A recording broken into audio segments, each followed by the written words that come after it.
Or at least as many as I can. So join me, Michelle Dewberry, Monday to Friday, 6 till 7 on Dewbs Co. On radio, they call it the drive time slot, 4 p.m. until 6 p.m.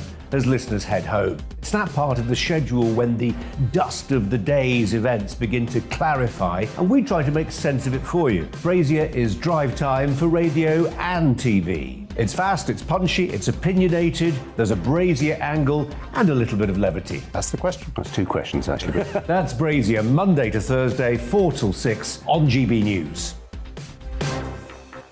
Hello, I'm Patrick Christie's. And I'm Mercy Moroki. Make sure that you join us Monday to Thursday, 10 a.m. until midday, right here on GB News for To The Point. We're not afraid to talk about the topics that matter to you or the big topics that always matter. We cover absolutely everything, from the breaking political stories of the day to law and order, what's going on in the channel. We're not afraid to hold people to account. We always make sure we include your views on our show. Indeed, if you're thinking it, you can guarantee that we're saying it. So make sure you join the conversation with us, 10 a.m. until midday, Monday to Thursday for To The Point on GB News.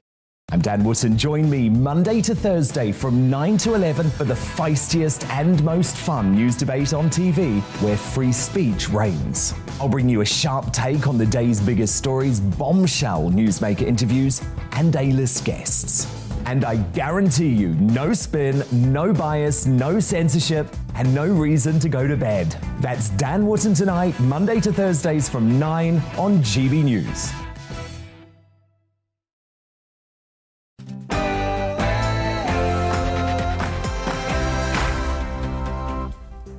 Hello there, it's 6 o'clock. I'm Michelle Dewberry, and this is Dewbs Co, the show where we'll get into some of the things that have got you talking today. Now, what is tomorrow? I hope you know the answer to that, by the way, because it's local elections day, isn't it? My question though, do you care? Will you be going out and voting? I'm absolutely fascinated. Do you even know who your councillor is?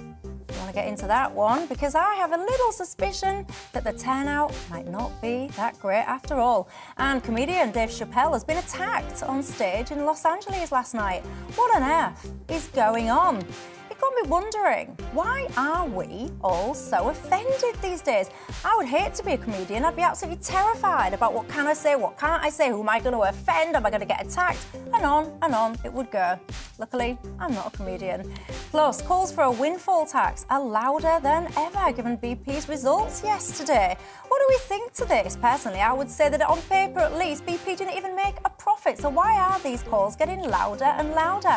And are the windfall tax the way forward? Is it even going to help you? If so, how many of us? To which extent? And on it goes. Details, that's what it's all about. And obesity here in Europe. We're quite fat, I hate to break it to you. Whose fault is it? Today in the press, it's the blame of Deliveroo and other takeaway apps and all the rest of it. And we go around in circles with this, don't we? I'm asking, what about personal responsibility? Why is it always somebody else's fault if you are overweight? We'll be looking at that and more, but first, the latest news headlines.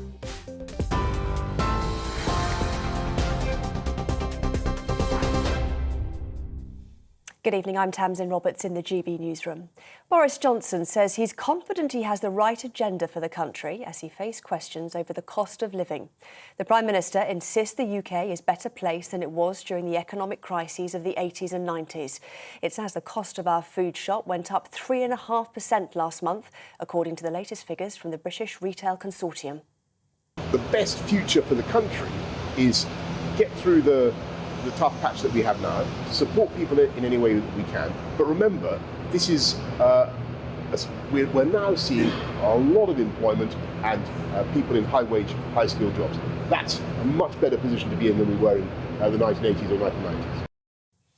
Meanwhile, Labour leader Sir Keir Starmer has said the Conservatives have no answer to the cost of living crisis. Everybody is talking about the fact they can't pay their bills. And what's the Prime Minister got to say about that? He was told yesterday about a pensioner who rides the buses to keep warm, and his response was to say she should be happy that she's got a bus pass. And this morning we had government ministers saying that people should not buy branded value food in order to deal with the cost of living crisis. Talk about out of touch, out of ideas and out of excuses. Ukraine's defence ministry says Russia is attempting to increase its offensive attacks in the east of the country. Kiev says Moscow's artillery fire and airstrikes are continuing on steelworks in Mariupol, where hundreds of people are still believed to be sheltering in bunkers. In Kharkiv, Ukraine's second largest city, an amusement park was bombarded by Russian shelling, with one woman suffering shrapnel wounds. A spokesperson for Ukraine's defence ministry says the Kremlin had conducted nearly 50 airstrikes already this week. The Russian military command is attempting to increase the tempo of its offensive operation in eastern Ukraine. To this end, the enemy is conducting a regrouping and reinforcing of its troops and is building up its system of fire attack and material technical support. Russian businesses are being banned from using British accountants under new sanctions. The Foreign Secretary, Liz Truss, says the measures are designed to cut off access to the UK service industry, which Russians heavily rely on. It's part of 63 new sanctions, which also include travel bans and asset freezes for people linked to Russian media. Meanwhile, the European Union will stop importing Russian oil as part of a sixth sanctions package following Moscow's invasion of Ukraine. European Commission Chief Ursula von der Leyen says crude oil supplies will be phased out in 6 months and refined products by the end of the year. Von der Leyen is warning it'll not be easy, but it must be done. A man has been jailed for life for murdering his 2-year-old son in Edinburgh. Lucas Chapler has been found guilty of killing Julius Chapler at an address in Muir House by shooting him with an airgun and smothering him back in November 2020. He denied murder, pleading guilty to culpable homicide, but prosecutors declined his plea and pursued a murder conviction. The 41-year-old has been sentenced to life in prison with a minimum of 23 years. 5 murderers, including Wayne Couzens and the father of Arthur Labinjo Hughes, are having their sentences reviewed. They've appeared via video link today at the Royal Courts of Justice. Former police officer Couzens was handed a whole life term for murdering Sarah Everard, whilst Emma Tustin and Thomas Hughes, who killed 6-year-old Arthur, were sentenced for 29 and 21 years. The Transport Secretary has accused the London Mayor of breaking pre-electoral rules over the announcement of the opening of London's new railway, the Elizabeth Line. Grant Shapps has referred the case for investigation to the Electoral Commission as the announcement comes a day before local elections. The new line will open in just under 3 weeks. London Mayor Sadiq Khan says the new line will bring a boost to the economy. Trains are brand new, the stations are step-free. It will give not just London's economy, but our country's economy a massive economic boost. We think it will contribute more than £42 billion towards the national economy. Really important in this difficult time after the last 2 years. The shirt worn by Diego Maradona when he scored 2 of the most famous goals in football history has been sold for a record £7.1 million. He was wearing Argentina's number 10 shirt in the 1986 World Cup quarter-final against England in Mexico. He scored 6 minutes into the second half in what would become known as the Hand of God goal.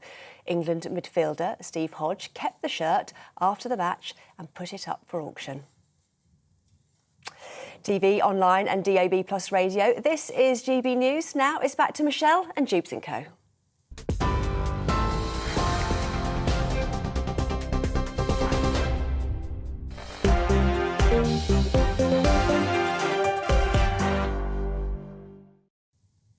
Thanks for that, Polly. I've just got to say, viewers, how depressing to hear in the headlines that yet another child was killed in that way, another parent sentenced for their murder. What is wrong with people? Honestly, so many people these days seem to be torturing their own children. It absolutely sickens me. And I feel like we have this conversation so frequently at the moment. Maybe it's just because I've only just got into the news and I'm hearing about it more, but it seems that it happens almost every other month right now. If you have got a child that you do not have it within you to actually do the very thing that you're supposed to do, which is to care for, protect and love your child, then please, please, please put your child up for adoption. Let somebody else love your child. I mean, hearing that story about shooting your child, smothering them, honestly, it really does sicken me as a new mum, especially. Anyway, keeping me company until 7 o'clock tonight on the show. My panel, we've got Lucy Harris, who's the former Conservative MEP, James Woodhousen, the visiting professor at London South Bank University, and Johnny Ball, special projects writer at the New Statesman. And a newbie on this panel. Good evening. I'll try and go very easy with you, Johnny. We like to have people back a second time. Anyway, you know the drill on this show, don't you? It's not just about us three. No, it is not. It is about you as well at home. What's on your mind tonight? What are you thinking about the stories that we're going to be discussing? Anything that I might have missed? Anything at all, quite frankly? John was my first email that I got today. He said, Michelle, you look lovely tonight, but question, do you sell Avon part-time? He's asking about my jacket. Apparently I look like an Avon lady. Can you say lady these days? Avon person? What is the correct terminology? I don't know. But anyway, no, John, you was my first email of the night. And to cut it bluntly, no, I don't sell Avon in my spare time. But never, say never. Who knows what the future holds here? Anyway, wherever you're watching us tonight, you're very welcome. You might be on your TV, you might be listening to us on the radio. You might be on YouTube. I don't know where you are, the app, the podcast, wherever you are very, very welcome to Dewbs Co. Now, today is the final day of campaigning ahead of tomorrow's local elections. More than 4,350 seats are up for grabs in England on over 140 councils. There's also going to be elections to Scotland's 32 councils and the 22 in Wales. Voters will be electing 90 members of the Northern Ireland Assembly as well. The council vote is being seen as a referendum on Boris Johnson's government, and polls suggest the Conservatives could suffer major losses. I'm always fascinated, though, by about the turnout on these things. I wonder, will you be getting out there and voting? Do you care about the local elections? Are you excited about the local elections because you see them as an opportunity to sock it to the party that you don't like? I'm running a poll, by the way, on Twitter, if that's your thing, asking whether or not you will be going out. Do let me know on Twitter's GBNews. But Lucy, I'll start with you tonight. What do you reckon about tomorrow? Well, I've already been out campaigning. I will, of course, be voting Conservative. But you know what? I think people are a bit politicked out, if that's a word. It is a word. It is a word. I'm going to make it a word, even if it's not. But, you know, like after Partygate, after all these, you know, issues like Brexit and COVID, having Boris on the screen every single day, I think people just want to relax. So I would be surprised at a very significant turnout tomorrow. But I do feel that people are really concerned with the cost of living. And if there is an opportunity to make sure that their bills are lower, like they will be in one of my areas that I will be voting in, then I think they will turn out to make sure that happens, to make sure it doesn't hurt them in the pocket. But what does that mean? You think that people are going to come out if there's an opportunity to get their cost of living lower? What are you saying, that people, in your view, will see it as an opportunity to vote on a national issue, or no, as like opposed to locally? So how much you pay for council tax? So in my area, it's a lower price than obviously the opposition. So I think people seeing that opportunity will come out and vote for it. Yeah, the reason I question that is because I found it quite interesting. I've seen some of Labour's national campaigning has been all about, you know, to local elections, make sure you go out and vote, and because if we get into power, we will, for example, do windfall taxes, we'd look at the national insurance cuts, and I think, what are you even talking about? Your local council is not responsible for national insurance and all the rest of it, but nonetheless, I get it, I get the point. It's all about sending a message if that's your kind of thing. Johnny, your thoughts? I think, to be fair, on Labour's side of the campaign, they are campaigning on that huge national issue, which is cost of living. To say that it's not all just down to local councils is absolutely correct, but the 500 million household support fund that the Conservative government are providing to help people who are really vulnerable in terms of the rising energy bills and cost of living crisis, that would be administered through local authorities. And their proposal is to have this windfall tax on the super profits of companies like BP and Shell. We can discuss that later. Yes, to we will. Perhaps increase that household support fund by several orders of magnitude. So do you think that's sensible then, this whole kind of a national campaign on a national issue to encourage turnout on a local level? Because I've got to say, I found that quite bizarre. I would think, why would you sit there and think to yourself, yeah, I'm going to vote for this party or that party, whoever it is kind of irrelevant, but on this national issue? Because I would think that actually it's a little bit of a missed opportunity, because you might be sending a message and socking it to the opposition while simultaneously shooting yourself in the foot when it comes to your bin collections. Absolutely. Well, turnout in local elections can always be influenced by very sort of intense local issues that are very sort of locally focused in those communities. But I think this time round, obviously turnout's not going to be on the level of a general election, but there is a real sense of multiple crises building. Obviously, this squeeze in living standards is the worst we've seen for a very long time, several decades. And it's about to get a lot worse. And it's about to get a lot worse. And there'll be a lot of people out there who really want to give a bloody nose to the government nationally, or the governing party, I should say. James Woodhausen, your thoughts? Well, I think as soon as I hear that turnout might be lower, I'm forced to think that local authorities and local democracy are in a terrible state, Michelle, and that's why people are not very motivated to vote, perhaps. We'll have to see. I happen to stand as a candidate for MP at the last elections, and I learned a lot about... National elections? Yeah, and I learned a lot about a locality that I cannot name and how it worked. But the thing that came through is that democracy at a local level is sick, very weak. The elected individuals are corrupt. They have a nice little elitist club of their own, along with the healthcare trusts, the local education people, and they play a particularly obstructive role in introducing local traffic networks and trying to mess up transport. So I think the real issue with the local elections is not so much voting in them, but standing in them and standing up against this kind of cosy club that exists at every local authority level. Some are a little bit more lily-white than others, but I certainly experienced, I think I'm allowed to say, in the Greater London area, a quite shocking sense of complacency and not being part of the in crowd. And it's true they've been impoverished by successive Conservative governments. At the same time, their competence, their priorities, their value for money, and their conduct on the streets of the capital in particular, I think is completely reprehensible. Lucy, I've run for election as well in a general election, and I have to say I did not enjoy the experience at all. Particularly not the campaigning side of it. It was awful. It was so territorial. It was so abusive. Exactly. I just really, I didn't enjoy it at all. And I wonder your thoughts in terms of the temperament at the moment, kind of how it is, because certainly my experience was it was such a toxic... I really didn't enjoy campaigning, I'm going to put it out there. I mean, those were definitely back during the Brexit days, and certainly emotions were running high because it was such a fundamental debate that everybody who understood democracy had a stake in. So obviously there was quite a heightened and it got to boiling point with the Brexit vote. But I think now people have started to die down slightly in terms of their ferocity when it comes to these elections. At the door, yes, I do have a bit of a pushback, especially when you say you're from, the local Conservatives, particularly in London.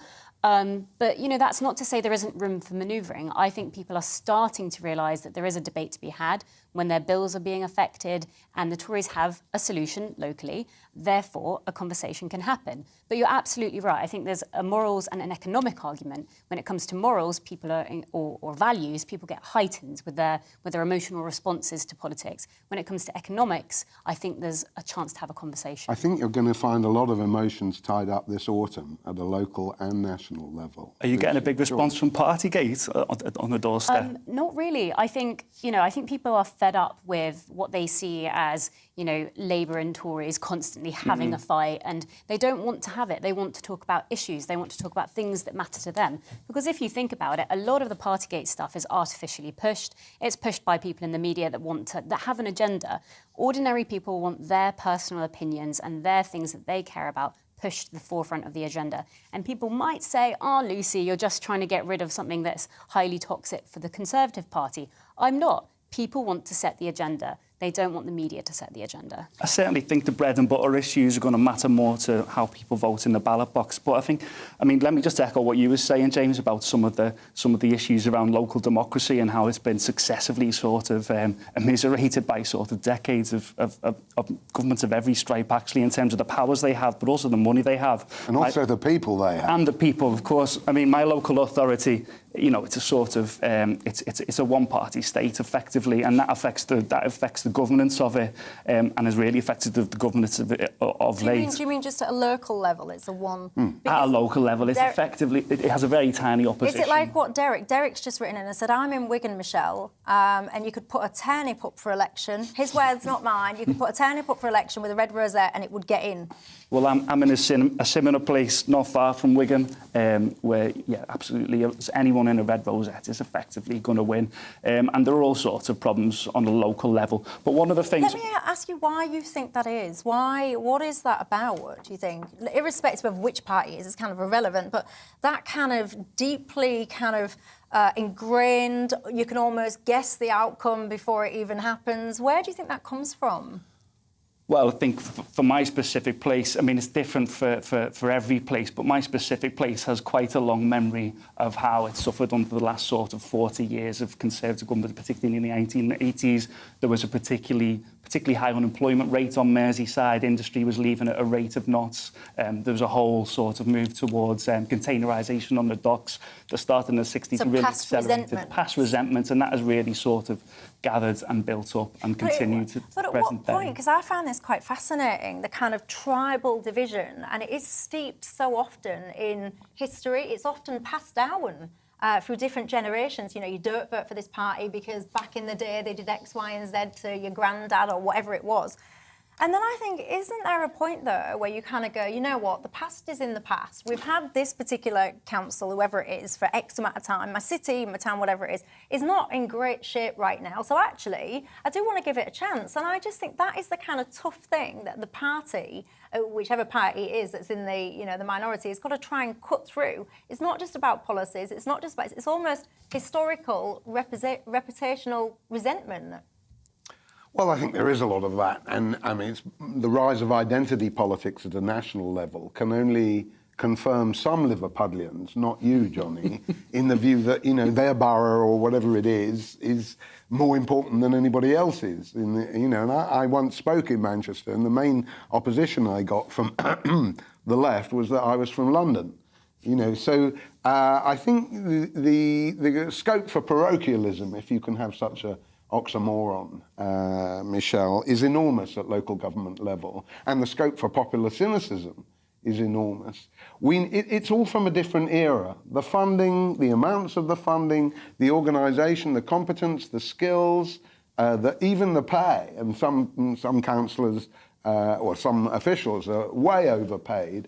The whole thing's a gravy train nowadays, and like the state, now one shouldn't generalise, and I got ticked off on this programme for imagining that civil servants existed at a local level, which I think they actually do myself. A Labour person told me off, but nevertheless, local or national, civil servants have a case to answer on the working from home thing. I'm no fan of Jacob Rees-Mogg, like perhaps Lucy is. I'm more a member and have distaste for his dad, except for his defence of the Rolling Stones. But, you know, the way in which people at local level are continually betrayed and can see the physical environment deteriorating in front of their eyes, while we get the same old lack of... austerity hasn't helped on that front. I mean, of course, my you local can't blame it all on the Tories. True, absolutely. I recognise some of what you're saying, but my local authority has lost 2/3 of its central government budget, which is, of course, a huge but austerity factor. came about for a reason, didn't it? Because I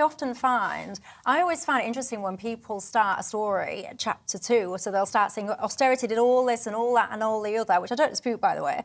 But then what about chapter 1, which was all about why austerity was needed in the first place? I always find it quite interesting that people will criticise austerity without criticising the activity that led to the need for, you know, the austerity that we've seen. So many of you, by the way, are getting in touch, and I am fascinated. My question to you tonight is, are you going to vote tomorrow at the local elections? Wherever you are, by the way, if you can vote, let me know whether or not you're going to. We've got a poll running on our Twitter account, if that's your thing. You can tell me on there, you can get in touch with me on email. I've got to make a confession, and I'm sure I'll get into trouble for this confession, but I don't think I'm going to bother, you know? I don't think I'm going to. And I'm sure that all the suffragettes and all the rest of it will be turning in their graves because they fought long and hard for me to get my vote. But Oh, I don't know. Before we go any further on that, if I may, Michelle, I've often had the argument in my family, the older members, that it's irresponsible not to vote. And I think it's a very corrupt argument, often advanced by the sillier people in the Labour and Liberal Democrat parties, because, why should I vote for a bunch of idiots with whom I completely disagree and who I see as an obstacle to free-flowing transport, litter collection, value for money and all the other things. It's not just the council taxes. That's too narrow a vision of local authorities and local democracy. I want to know what they are doing about housing. And if they're building housing, I want to know that they're building parking for the housing. Yes, parking, not cycling. Yeah, all the infrastructure that goes around it. It's a very good point. Neil says, no, Michelle, I will not be going out and voting tomorrow. Along with many others I know, he says, in Manchester. Lindsay says, I'll go to the station, but I'll spoil my paper. I've got to say, that sentiment is coming through. Steve says, my wife and I have voted every time over the last 45 years, and for the first time ever, as a result of the attitude and lies both in government and local government, we have spoiled our postal ballot papers. I have to say that whole spoilt kind of ballot is coming through quite that's a car wash. Big thing in France, the spoiling of the ballot paper. Well, actually, I mention this often. The spoiling of the ballot papers I find absolutely hilarious, because if you've ran, you'll know you have kind of a process by which you all have to gather round and you look at the papers that have been classed as spoiled. So you all have to agree. The way it works is all the candidates have to come together and agree that this is definitely a spoilt ballot paper. So make sure that actually I might think it was a vote for me, or he might think it's a vote for them, or whatever. You get a consensus and off it goes. So some of the things that you see, ladies and gentlemen, on the spoilt ballot papers, I will not, because it's tea time. I won't go into graphic details, but, tractors have got nothing. Spoiled ballot papers, I can tell you that. Elizabeth says, well, Michelle, it's not just about local elections tomorrow, it's my birthday. The big 50 as well. Well, Elizabeth, happy birthday. I was going to ask what you'll be doing tomorrow, but I know the answer. It is glued to Dewbs Co on your birthday evening, I am sure. So I wish you a happy birthday tomorrow. I'll make notes myself. You'll be able to watch it then. Right, going to take a quick break. When we come back, the comedian Dave Chappelle was attacked on the stage last night. We don't know the reasons for it, but it did get me wondering, what must it be like to be a comedian these days? Because I would be absolutely petrified of offending people. And these days, never mind when I was growing up, it used to be sticks and stones will break my bones and words will never hurt me and all the rest of it. But these days, we're almost pushing words as akin to violence. People are desperately offended all the time. So how can you even just get away with telling a joke? I'll be speaking to someone who's quite funny about that and getting my panel's views on it. So I'll see you in a couple of minutes.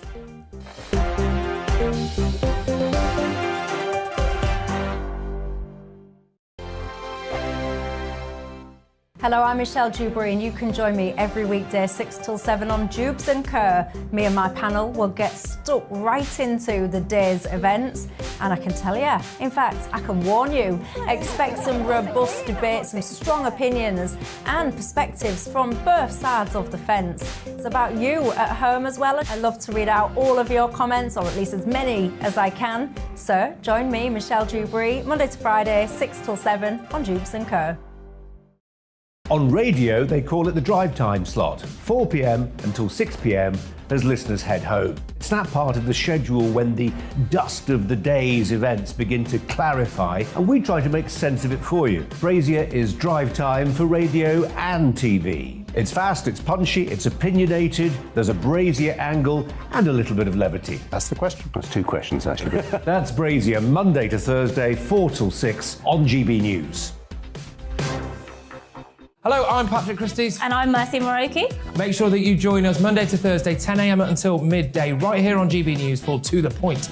We're not afraid to talk about the topics that matter to you, or the big topics that always matter. We cover absolutely everything, from the breaking political stories of the day to law and order, what's going on in the channel. We're not afraid to hold people to account. We always make sure we include your views on our show. Indeed, if you're thinking it, you can guarantee that we're saying it. So make sure you join the conversation with us, 10 a.m. until midday, Monday to Thursday, for To The Point on GB News.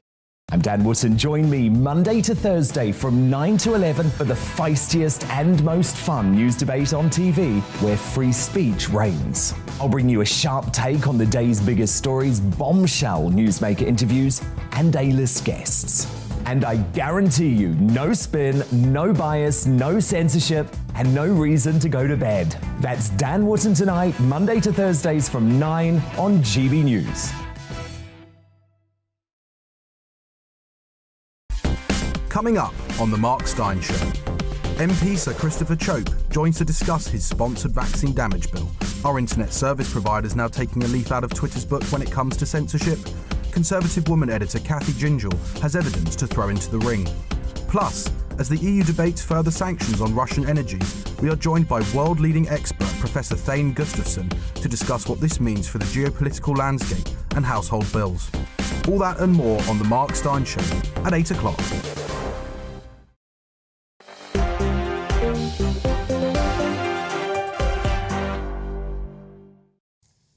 Hello there, I'm Michelle Dewberry, keeping me company tonight. Just a reminder as to who my panel is. We've got Lucy Harris, who's the former Conservative MEP, James Woodhousen, who's the visiting professor at London's South Bank University, and Johnny Ball, who's a special projects writer at the New Statesman.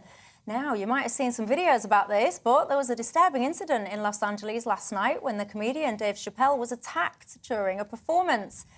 He was basically tackled by an audience member who basically popped out of the stage. Footage of the attack, as I said, is circulating. I'm showing it to you as we speak if you're watching. It was basically a guy doing an elaborate kind of, I don't know what you'd call it. It's like a running headbutt meets rugby tackle type thing. I'm also showing to you a video of the guy that's accused of the assault getting shoved into an ambulance afterwards. So, I mean, when you see the state of him, if you were sitting there contemplating getting on stage and attacking someone, you might think twice when you see how he came off. Anyway, the Los Angeles police said that the suspect had a replica handgun and, as I said, has been arrested on suspicion of assault with a deadly weapon. Now, I've got to say, we don't actually know the reason for this. When it all kind of occurred, Chappelle himself joked that the perpetrator was, I quote, a trans man. That was in reference, of course, you might have seen some of the controversy all around the Netflix stuff. He was making some jokes. Dave Chappelle, he got a lot of criticism for being transphobic, etc. Now, when I saw this, it got me thinking about what it must be like to be a comedian, because in this day and age, you know, half the time you can't say anything, can you, for fear of offending people. But if your job is to kind of make people laugh, push the boundaries, how must it be? So before the break, I told you I was going to discuss this with someone that was funny. Unfortunately, he got held up in traffic. So joining me instead is Andrew Doyle. Hello. Hello, I'm teasing. I said it was someone funny. It was you. No, that's that was better, because if you say I'm funny, then there's an along. expectation for me to be funny. You are a comedian extraordinaire, aren't you? And also, you are... come on, you just soak it up. I accept all right, I'll accept it, yeah. Yeah, you are... No, I need it. My ego needs feeding. Yeah, you're a comedian. Although I would hate to be introduced as a comedian because I would feel pressure. Well, that's to exactly be right. immediately hilarious. Yeah. Do you want to tell us a quick joke, or should we just get into the story? Let's get into the story. Let's do that, yeah. So just tell me then, what do you make to all this Chappelle thing? What is life like as a comedian right now? Are you afraid of offending, or what? It's really interesting because, I mean, I should say the man who jumped on the stage, the LAPD did confirm that he had a fake gun which unleashed a real knife. So there was a sense of real danger potentially about it. But it does remind you that comedians we are vulnerable when we're on stage. This sort of thing rarely happens. I mean, it's happened to Jim Jeffries. He was punched at the Comedy Store. That clip went viral. There was Jerry Sadowitz was punched on stage in Canada when he did a joke about or suggestive that the audience might enjoy intimacy with a moose or something like that. Anyway, it was unpleasant. He got punched. I've had beer thrown in my face at the Edinburgh Fringe. Beer? Yeah, someone got upset with me and threw a pint of beer in my face. That show was being recorded and that went slightly viral and that sold out the rest of my run. So it can be quite useful, this kind of thing. But it's weird because it reminds you that when you're on stage, you know, if someone wants to attack, they can. But the thing about a comedian is we're meant to have immunity. You know, if you go back to, like, King Lear and the fool in King Lear, he can say whatever he wants to the king. He's not going to get executed for it because the fool is always the figure who says exactly what they think. They speak truth to power, you know, and they shouldn't be vulnerable to attack as a result of it. It's something that I think it's really uncivilized to do that. A lot of people are connecting this with Will Smith, of course. Yeah, but when you're writing as a comedian, like when you're planning your act and all the rest of it, do you factor in now, you know, oh, I better not say that, or I better not say that? How does it work? I don't, but a lot of comedians do. I think I'm not a naturally offensive or controversial comedian, so it's quite easy for me. But I think if you are a naturally controversial person, In the current climate, a lot of those people will be self-censoring because they're concerned about getting on TV, getting on panel shows, all that kind of thing. And there is a sense in which if someone complains about being offended, that can really scupper your career. If you take Mary Burke, the Irish comedian, recently had a gig cancelled in Brighton, and she came on my show to talk about it. And the reason it was cancelled is because some activists contacted the venue and said some of her jokes make us feel unsafe. And then they cancelled it. She lost the money. So you do, you know, it's tricky at the moment. I'm going to give you a little bit of an overshare into my childhood, a bit of an insight, because, you know, when I was growing up, one of the people that you used to watch and laugh at, don't judge me, was Roy Chubby Brown. I mean, yes, OK, it does say a lot about me. He was hilarious back in the day. And now, you know, I remember he was trying to do a theatre show somewhere. As soon as people got wind of it locally, they did a campaign to stop him being able to perform. And the venue actually said, no, we're not going to run that. So, I mean, he's completely been affected by stuff like this. And I guess humour perhaps just moves on what is OK and what's not OK. But, James, what's your thoughts on all this? James Woodhousen, by the way, is sitting in my chair. Don't get too comfortable because I'm swapping back in just a moment, young man. Your thoughts on all of this kind of, where are the offence lines? You know, what can you say, what can't you say? Well, I think if you look at the historical scheme of things, Michelle, our woke friends today, despite the oppression of gays and of transsexuals in decades, have experienced relatively little violence compared with, say, the Holocaust or something like that. That, along with the decline of Western thought, is one more reason why perhaps they equate words with violence, because they're not very familiar with violence. Violence for them is words now. And of course, if you criticise them too much, you yourself will be cancelled or subjected to the violence that you're talking about. So we live in a world where, courtesy Hollywood especially, but even bits of the comedy circuit, where feelings, not rationality, will erupt more and more. And the real victims are not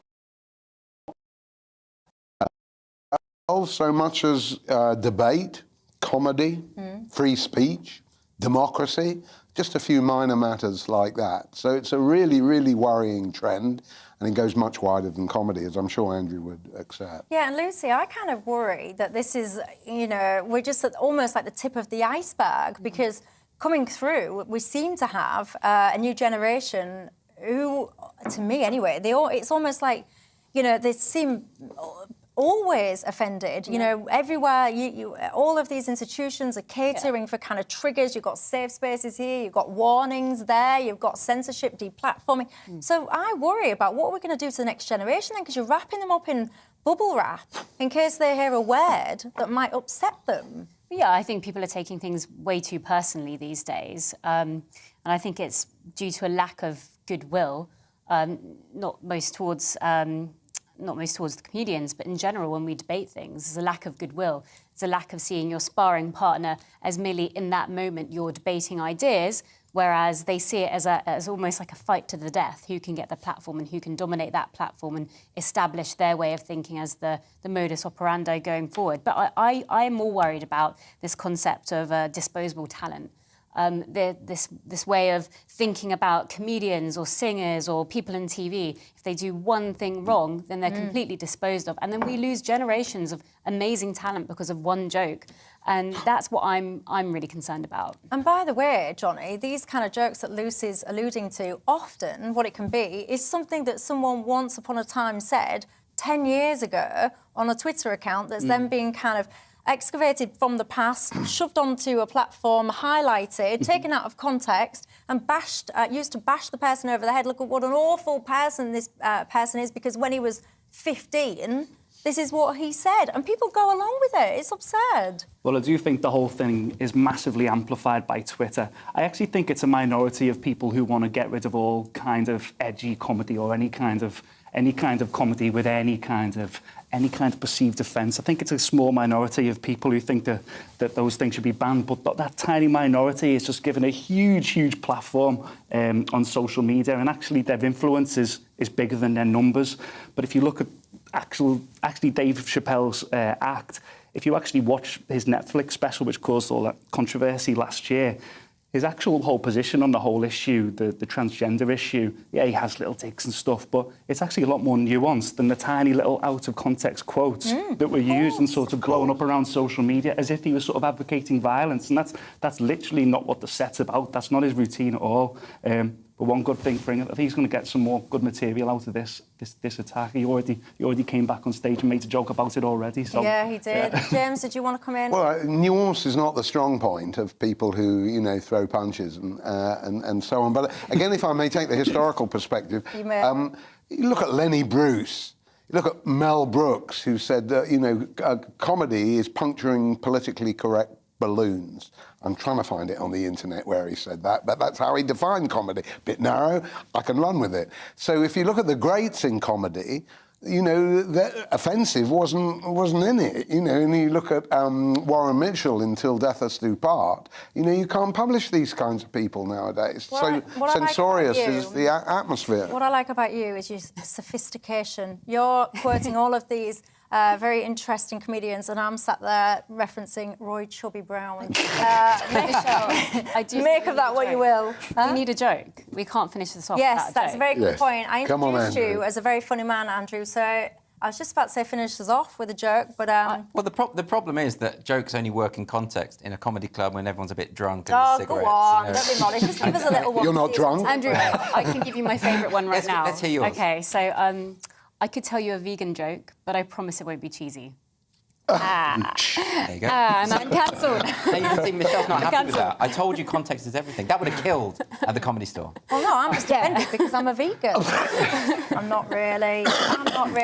Right, we're going to take a quick break. I'm going to get over how offended I feel about vegans being mocked, I tell you. Right, when we come back, I want to talk about windfall taxes. We hear this all the time, don't we? Is it really what it seems? Should we be having a windfall tax? Is it going to help you? We'll get into that and more in a couple of minutes. Coming up on Dan Wootton tonight is fear of cancel culture ruining telly. One of the country's best-loved broadcasters, Chris Tarrant, thinks his 50-year career would have been cut short if viewers were always this easily offended. He'll sit down with me live. Plus, there's unfiltered opinion from US superstar journalist Megyn Kelly, Spiked Online's Brendan O'Neill, and columnist extraordinaire Rod Liddell. And I'll break down the headlines of the day with my superstar panel, the Daily Mail columnist Amanda Platel, the entrepreneur and activist Adam Brooks, and Sunday Mirror political editor Nigel Nelson. That's Dan Wootton tonight, Monday to Thursday from 9 p.m. till 11 p.m. on GB News.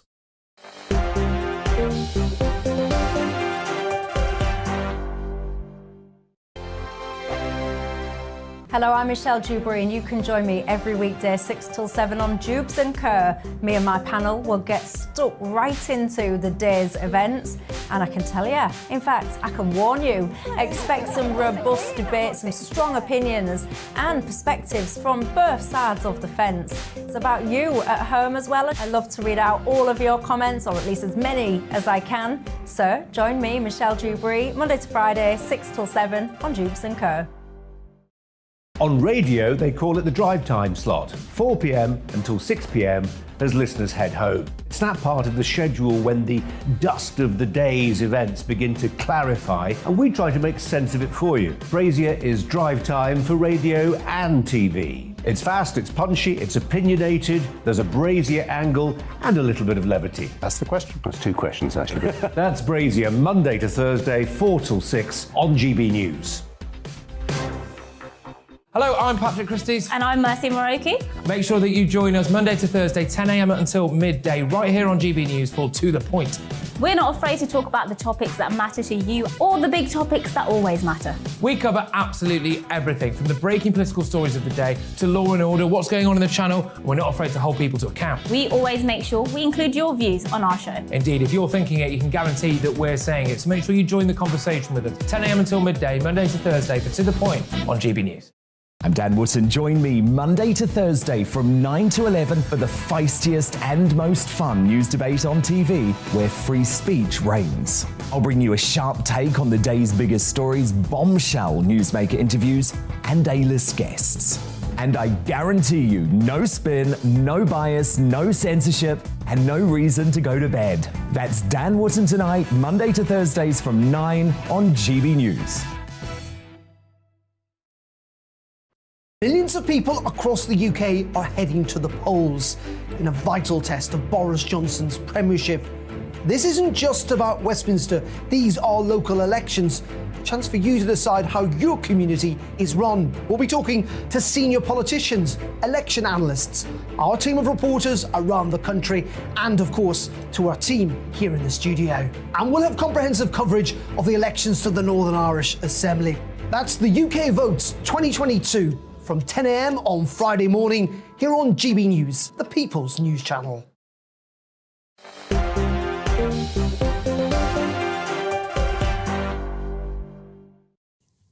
Hello there, welcome back to Dewbs Co with me, Michelle Dewberry. Quick reminder as to who's keeping me company tonight. Lucy Harris, who's the former Conservative MEP, James Woodhousen, who's the visiting professor at London South Bank University, and Johnny Ball, who's the special projects writer at the New Statesman. That sounds quite exciting. Do you get lots of interesting new special projects? I do. It's always different. Oh, you can tell me about some of them, some of the most interesting ones in the next break. But for now, the next story, high oil and gas prices. I mean, we all know about this by now, don't we? They're going one way, and that is up, isn't it, unfortunately? Bad news for us consumers, but less bad news for the big energy firms. All of this, of course, has led for many calls for companies such as BP and Shell to pay what is being called a windfall tax. Many supporters of this plan, by the way, say that the government should demand a one-off payment from these big firms because they've benefited from a situation that essentially they're not responsible for. James Woodhousen, young man, you've written an article about this, haven't you, about this very topic? I mean, it's on the front pages again today, this whole windfall tax. I almost feel it's a little bit oversimplified because I liked your sentence. I read your article, you'll be pleased to know. You said, a windfall tax that takes from the greedy and gives to the needy looks moral. And I actually like that sentence. I mean, I did read the entire thing. That was the sentence that I pulled out as the most interesting to me because I think it encapsulates much of what this is all about because it's almost become a kind of, to me, like a very simplistic, vote-winning, look at us, we're going to take all this money from these nasty corporations, vote for me on that basis. But I don't actually think it's as simple as that. Am I wrong? No, it isn't at all as simple as that. I'm not trying to make it difficult, but it's Band-Aid. It's gesture politics. Now, I know what I'm talking about here because, unlike the other panellists, I've been 100 metres beneath the North Sea down the leg. How do you know what they're doing their weekend? He's a special projects writer.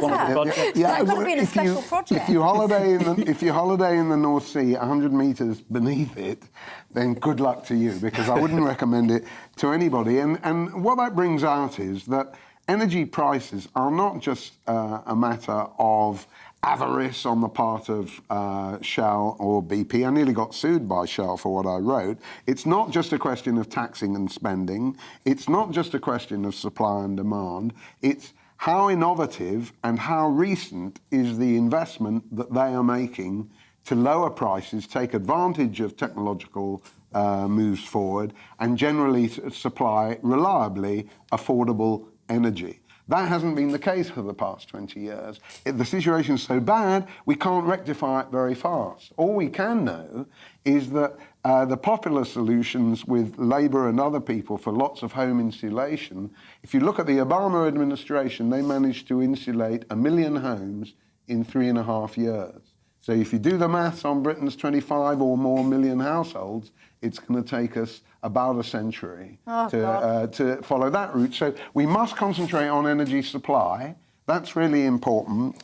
And I think the other thing, Michelle, is that ironically, Greens have helped create the energy inflation and the profits bonanza that we see now. And by Greens, I also especially mean the government, because by stigmatising fossil fuels, they have made them appear to be luxuries. They've allowed wholesalers, retailers, and the original drillers to have a frothy market for something that is seen as not the future, should be kept in the ground, can't go on like this. And that, the green dogma has ironically led to this situation where BP and Shell are really coining it. So what we need is a proper public discussion on all the sources that, as fast as possible, can deliver us lower energy prices. And that is a discussion on technology, research and development, innovation, and it's not one about, let's tax them for 1.6 billion. No, let's make it 1.8 billion. I deserve more votes. That's so glib, so superficial, so unfair to the people who really are suffering from fuel poverty, and it's going to get a lot worse. Johnny?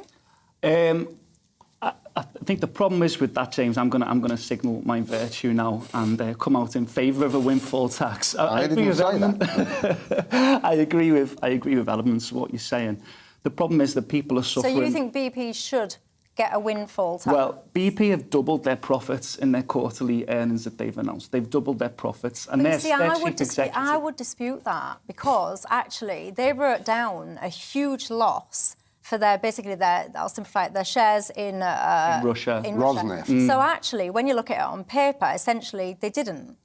Well, their chief executive would disagree, because he's described his industry, the energy industry, as a cash machine. He did. And the underlying profit has doubled, and it's been calculated independently that a 10% levy on the extra money, this isn't just profits overall, but the extra money would give over £1 billion, which would be enough to triple the household support funds, which is going to people who need help right now. I agree with James. We need to do research and development onto how to come up with a better, more consistent energy supply, thinking about nuclear, thinking about renewables, thinking about a good energy mix and energy self-sufficiency. But we can't do that tomorrow. We need to help people tonight who are really suffering. What about business and services and industry? You see, your windfall tax is directed at households, or at least it is in Ed Miliband's conception. But this is a windfall tax on profits. Yeah, no, I know, but the cash would go to households. It's all very well, sounds nice, just like furlough and all the other wonderful stroking schemes we've had in the past few years. But the fact is that industry and services are going to be faced with higher energy costs. They're going to pass those costs on to households. So it's an entirely, band-aid measure, and it doesn't address. The real thing is, we need a dynamised public debate with real knowledge about the science and the technology that can deliver us solutions quick. And let me ask you, before I bring Lucy in, let me just test your theory a little bit, because as I said, on paper, I would actually dispute that quarterly they made a profit, because if you actually offset their write-down for this Russian thing, to me, I don't see a profit. I don't see the profit that people are suggesting there. So I would be confused about what profit you're actually going to tax in the first place. But notwithstanding that, if you're saying, because these markets are cyclical, right? You have gains, you have losses, and around we go. So if you're saying, let's tax this profit, if you think there's a profit, back in, I think it was 2020, they actually made a loss. So what would you do then? And which operations would you tax? The nature of a windfall tax is that it's one-off. And they've made super profits. They've made super profits this time, so there's a one-off tax to reflect that, because people are really suffering in the cost of living crisis. But what you're suggesting, a windfall tax, you're saying, based on factors outside of your control, you've basically come into a load of money, so therefore we want some of that money. But then what about, how do you reverse that? Because actually, if factors outside of your control mean that you've lost a lot of money, what do you do with your theory then? Do you get involved even more and compensate them for that? Bernard Looney, I think, is the name of the chief executive. It is? Let's hope it's... It is? Looney by name, not by nature. But let's hope that he says, and I agree with him, that actually we're going. Hey, never mind Bernard Looney. I'm asking you. There's going to be long-term volatility in the energy market, and there's going to be many years of high wholesale prices for oil and gas. If you're in favour of taxing, external rises, are you in favour then of further subsidies when there's external losses, so things that they're not responsible for? Well, we have been subsidising. No? Come on. We have been subsidising BP for a long time, for 5 years. You should be a politician, you. Lucy, what do you think? Well, I think it's pretty simplistic to go in and say, where there are rich big companies that we can cream some money off versus, we're poor. Obviously there is a lot of difficulty of the cost of living. It's not let's get a short-term amount of money and then plug it back in to society. What there really needs to be is a conversation about how we develop as a country. And Rishi knows this. Rishi knows that there needs to be more investment in terms of the machinery we use, the technology. We want to get to net zero by 2050. That's what the government wants to do. To do that, they need to reinvest their profits into something that creates a longer-term sort of solution to how we produce energy, but also a longer-term way to produce energy that is that is of a good cost for ordinary people long term, a consistent cost. On this specific windfall tax, though, the chief executive has said that if there was a windfall tax to be levied, then it wouldn't affect the 18 billion of investment over the next 10 years that they plan. He wouldn't cancel any of it. That's what he's already promised. What I would suspect one to do was request more investment, not just that. Remember, Rishi, I think it was a year or 2 years ago, gave tax breaks to companies to invest in new machinery and technology. So it's not just that. There's more that we can do, and that is what this is about. I think what Looney and Rishi have in common is that they're in the financial services business. Yeah. And it's very, very boring, and it doesn't actually address the real needs of pensioners who are cold, who are wrapping themselves in coats and things like that. One of the all they want to do is talk about contracts for difference, and if you can understand that, Lucy, you're a better mathematician than I. Well, I'm terrible at maths. Well, there we are. One of the things that the government is saying, Boris and the team, I would suppose, is that this is basically going to affect pensioners. A lot of BP's shares goes to the stakeholders, which are pensioners who take money from the profits of BP. And therefore, if you start taxing BP, does that not trickle down to ordinary pensioners who have to pay? A very small layer of the British pensioner population receives dividends. Lucy, you know that. The idea that people struggling at home to keep the heating on are just dependent on their dividend from BP shares is crazy. That's simplifying what I've said. Huge amounts of pension funds are invested in companies 6% like of UK BP. shares, apparently. But this is one of the things that people don't understand. They'll sit there and say, I'm not talking about you two, I'm talking about people en masse. They'll say, tax these big companies, batter the companies. They might even go as far as saying, get these companies and nationalise them. And I always think, but people, I'm not sure they realise that a lot of funds are invested in these organisations. They need these organisations to prosper and to do well for their pensions to actually have a decent value associated to them. Billy has got in touch and asked, I think it's Billy anyway, asking, what about all of this? We're talking about windfall profits. No, it's Chris, sorry. What happened to the 4 billion of Fairlaw fraud? Why can't we focus on that rather than windfall tax? Good point. By the way, Kwasi Kwarteng has asked Ofgem to look into energy companies hiking their direct debits more than they should do. It'll be interesting to see the outcome of that little investigation, won't it? By the way, I asked you earlier on, will you be voting tomorrow? 54.7% of you on Twitter said yes, you will. 45.3% of you said no, you will not. I do wonder, that 50-odd%, how many of you will actually be voting properly and how many of you will be spoiling your ballot papers? I'd be fascinated to know that. Properly is anyway, Conservative. That is all we've got time for. A little plug there from Lucy at the end. Gotta love a trier. That's Lucy, Johnny and James. Thank you for your company. Thank you at home for your company. Have yourself a fantastic evening and I will see you tomorrow. Good evening, I'm Alex Deakin with your latest weather update. A warmer day for most tomorrow and a fine day as well, generally dry and bright with sunny spells. There will be, as always, one or two exceptions. Certainly it's been far from dry today. These weather fronts bringing quite a lot of showers through the afternoon and evening across eastern England, but they are all slipping away. And behind it, high pressure is trying to move in, but these weather fronts are also moving in and they'll bring some patchy rain tonight over parts of Northern Ireland for a time and certainly across western Scotland. The showers in eastern England, they are fading. So generally across England and Wales, it'll be a dry night. Might see a bit of mist and fog here and there. Temperatures dropping down into single figures for England and Wales, staying a bit milder in the northwest where that cloud and outbreaks of rain will slip in. And it'll make for quite a damp day tomorrow over the Highlands, the Western Isles and the Northern Isles. One or two showers elsewhere across Scotland, perhaps Northern Ireland. But for most, it's dry and bright. Small chance of a shower across England and Wales, but for many here it'll be fine. A mist of fog clears, we'll see some spells of sunshine. fairly cloudy by the afternoon, but still warmer than today. Temperatures 19 to 20, 21 perhaps in the southeast. Cooler with that persistent rain in the northwest, which, if anything, gets more persistent through Thursday evening. In fact, unorganised line of rain developing. That's a weather front, which will mix things up for Friday, bringing a wet start for Northern Ireland, central and southern Scotland, and that rain likely to slip southwards across England and Wales during the day. Much of the south and east will still be dry, but with increasing amounts of cloud. Brighter skies follow that line of rain for Scotland and Northern Ireland, with just a few showers across the Highlands. A fresher feel here. Elsewhere, again, temperatures in the mid to high teens.